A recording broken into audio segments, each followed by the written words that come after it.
बात करते हैं रीवा की, जहां पर खाद की किल्लत अब किसानों की मुश्किलें लगातार बढ़ाती हुई नजर आ रही है। खाद वितरण केंद्रों पर हजारों किसानों की लंबी लंबी कतारें देखने को मिली, लेकिन कमी के चलते हर किसान को सिर्फ 3 बोरी खाद ही यहां पर मिल पा रही है।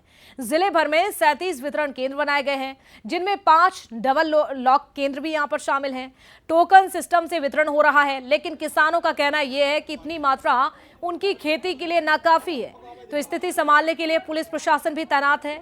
रोजाना यहां पर अफरा तफरी का माहौल हो जाता है। हालांकि प्रशासन का दावा यह है कि जल्द ही नई खेप पहुंचेगी, लेकिन किसानों को डर यह है कि तब तक उनकी फसलें बर्बाद ना हो जाए।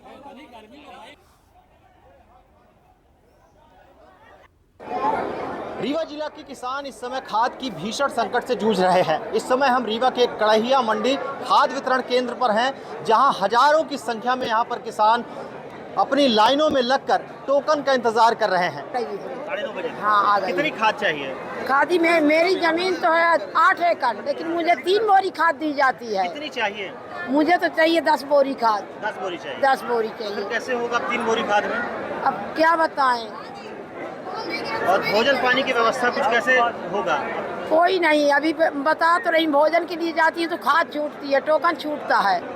अब जब तक टोकन नहीं मिल जाएगा, चाहे 2 बोरी दें चाहे 3 बोरी दें, तब तक बैठी रहूंगी। ये है कि 11 बजे रात से लेके आज तक अभी कुछ भी वो नहीं। पहले 5 बोरी दिए थे, आज 3 बोरी कर दिए। अब इसके अलावा कोई सुनने वाला यहाँ नहीं है। अगर सुनने कह रहे हैं तो कोई उधर से बोल रहा कि इधर जाओ, कोई बोल रहा उधर जाओ, बस यही तमाशा कर रहे हैं। प्रशासन लगातार ये कह रहा है कि प्रशासन कह रहा कि खाद की पर्याप्त उपलब्धता है। नहीं है। कहाँ है सर? कहाँ है? कहाँ है? यहाँ 2 बजे रात से आके लाइन में लगा हूँ, अभी तक टोकन नहीं है। भूखे प्यासे बैठे, पानी का बोतल भी नहीं, कुछ पानी का व्यवस्था भी नहीं। कहाँ से व्यवस्था है? क्या व्यवस्था शासन की हो रही है? शासन की व्यवस्था अब आप तो देख ही रहे सर, आप भी तो देखिए ना चारों तरफ घूम के। यूरिया के लाइन लगेगा, अभी 1 महीने बाद बोनी आएगी तो डीएपी के लिए भी यही होगा। अगर यूरिया डीएपी साथ में दे दो तो यही लाइन आगे कुछ कम हो सकती है।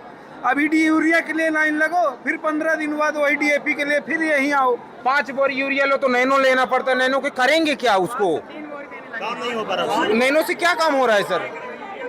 धान को यूरिया चाहिए। जैसे कि यूरिया डीएपी 10 एकड़ में धान लगी सर, एक भी अभी 2 महीने से एक भी बोरी पड़ी नहीं खेतों में, तो क्या होगा खेत का? प्रशासन भले ही ये दावा कर रहा हो कि रीवा जिले में खाद की पर्याप्त उपलब्धता है और सुचारू रूप से खाद वितरण किया जा रहा है, लेकिन किसानों की बात सुनकर ऐसा बिल्कुल नहीं लगता है। किसानों का कहना है कि उन्हें ज़्यादा खाद की ज़रूरत है तो कम खाद मिल रही है। दूसरी बड़ी समस्या ये सामने आ रही है कि केवल भूमि स्वामियों को ही खाद वितरण किया जा रहा है। अब इन लोगों का ये कहना ये है कि अगर किसी के पिता के नाम ज़मीन है तो उनके बच्चों को ही खाद नहीं दी जा रही है। अगर उनकी हालत ख़राब है या किसी की तबीयत ख़राब है, वो खाद देने नहीं आ पा रहे हैं, तो उनके खेतों तक खाद नहीं पहुंच पा रही है।